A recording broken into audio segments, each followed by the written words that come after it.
rifle clubs, the Medgar Evers Memorial Rifle Clubs, one of which is being organized in Cleveland, I understand. And there's supposed to be a movement afoot in Detroit also to organize such a club. Are you aware of this, or have you any part in it? I read about it in the newspaper.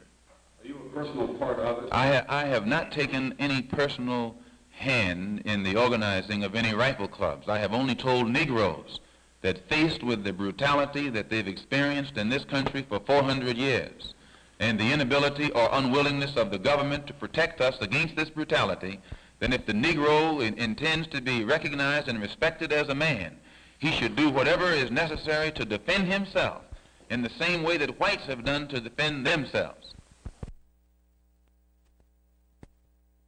You have rifle clubs formed to hunt ducks and pheasants and foxes.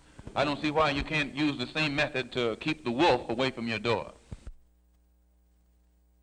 No, I don't think there's any law preventing a man from owning a rifle or a shotgun. Well, let's get a hunting license. For what, for men? Get a hunting license for squirrels, for pheasants. Well, in areas where the government has broken down, and there are areas of this country where the government has broken down, it becomes necessary for the citizens of that area to do whatever is necessary to protect themselves. Now, don't blame the citizens. Blame the government for not doing its job. Yes, from coast to coast. I might point out that when it was announced that we were becoming involved as black nationalists in a black nationalist party, the mail that we received from coast to coast was tremendous, and it came primarily from students in college, Negro students, and even white students for that matter, in college and university campus across the country. All of them expressing sympathy, all of them expressing support, and expressing a desire to become actively involved in whatever kind of organizational apparatus we set up that was designed to, for the philosophy of black nationalism to eliminate the political, social, and economic evils that our people are confronted by. Most students aren't interested in religion. This is why they've always been sympathetic to the Muslims' analysis, but not the solution, because they aren't interested in religion. Most Negroes today who go to any kind of school have become disenchanted with organized religion, and rightfully so. So they have become agnostic or atheistic, but at the same time they believe in the social action, political action, and economic action. So in our present posture, we are able to remain Muslims with the religion of Islam, but we've also become actively involved in the entire struggle, above and beyond religion. We keep our religion in the mosque. No, I have no argument with Dr. Martin Luther King. He's doing the best he knows how. But what he's doing is out of style. It's out of date. What kind of a solution do you think that you would possibly get if there is such a thing as a national race war? What is that going to prove? Well, sir, when the 13 colonies became fed up with taxation without representation, they were facing an empire that was to them like an elephant compared to a mouse. But still those early patriots whom you refer to as the founding fathers of this country cared nothing about the odds that were against them. They were against taxation without representation. They said liberty or death. And they had less reason to say that than the black people in this country have today. And if Patrick Henry, George Washington, and the others were men enough to take a stand against the odds that they were faced in order to bring about the independence of this country, whites should realize that Negroes have become sufficiently mature and enlightened where today they are willing to take the stand and face whatever odds are necessary to bring about the independence of 22 million black people in this country, no matter what the consequences are. We either will get freedom or there'll be no freedom for anybody.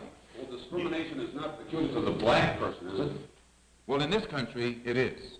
There were millions of Jews murdered in Europe during World War II, for example. Is this akin to what you're fighting or not? Sir, if I'm in prison and I've been framed and put in there illegally, and when I start crying out against the injustices that have been heaped upon me, and you start trying to tell me somebody else that you knew somewhere else some other time also the same thing happened to them, I'm not interested in that. I'm interested in my situation right here, right now. And America cannot justify her inability to eliminate these injustices that black people are confronted with right here in 1964 by referring to what happened in Germany or what happened in South Africa or someplace else. Let her clean up her house right now or get her hands out of other people's houses. If she can go and tell them in South Vietnam what to do and try and tell the people down in Cuba what to do and can't tell those people in Mississippi what to do, why, she should be ashamed of herself. Our committing today is that they're making the Negro think that they are for integration, and they're not. And there's not an intelligent white man in America who's for integration. Not an intelligent white man in America who's for integration.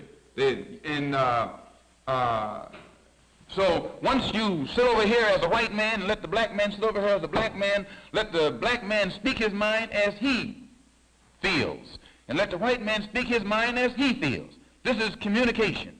Once you communicate with each other on a black and white basis, then you can put the facts on the table. We can find out what each other like and what each other doesn't like and get some kind of solution. But as long as you got to make me think you for integration, and I got to make you believe that I believe you for integration, why, we are wrong from the start, and you'll never get any kind of solution. Everybody, no matter how old or young they are, should know the art of self-defense, male or female, especially when you're living in a very brutal society. You should know how to defend yourself. And anybody who teaches Negroes today to turn the other cheek is actually committing a crime.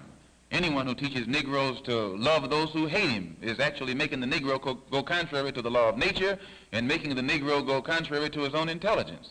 And my remark concerning the rifles was based upon the Constitution, where it says that everybody has a right to own weapons and can defend himself when he's attacked. The Constitution of this government gives you the right to own a weapon.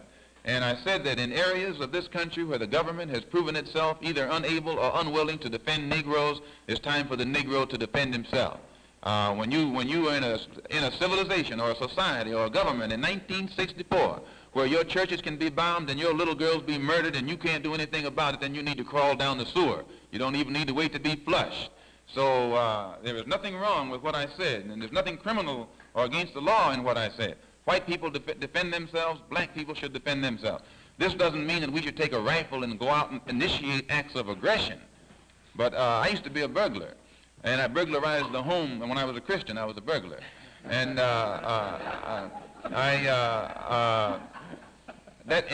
that capacity, I was able to enter the home of many white people. And never did I enter a home where there wasn't a rifle or a shotgun. They've been armed a long time. So this is why they're so upset when they see you telling the Negro to get the same thing that they have. Just get a rifle and a shotgun, but don't attack anybody with it. But if anybody makes any kind of move whatsoever to violate your property or the lives of your family, you should die like a man, no matter what the odds against you are. Life. But they take the Negro and disarm him of his intelligence by telling him to turn the other cheek. He should be peaceful. He should be law-abiding. But at any time anybody tries to make him the victim of brutality, he should retaliate with the maximum force at his disposal. No matter what the odds against him are, he should retaliate. And the only ones who are going to start telling him that the odds against him are too great are these Negro Uncle Toms. Well, if a Negro can be drafted and sent to Korea to face 800 million Chinese, I don't know where any greater odds are than that. So it's better for him to do it right here at home, die like a man, and then... By the members of your rifle club, if there is such a thing. Whatever, I haven't mentioned, whatever is necessary. I'm flexible, and they should keep flexibility. Whenever the government hasn't done its part, then it's up to the people to do their part. Where has the government not done its part? Let's put it that way. The church was bombed in Birmingham. 4 little girls were murdered. Where are the murderers? Medgar Evers was shot in the back. Where is his murderer?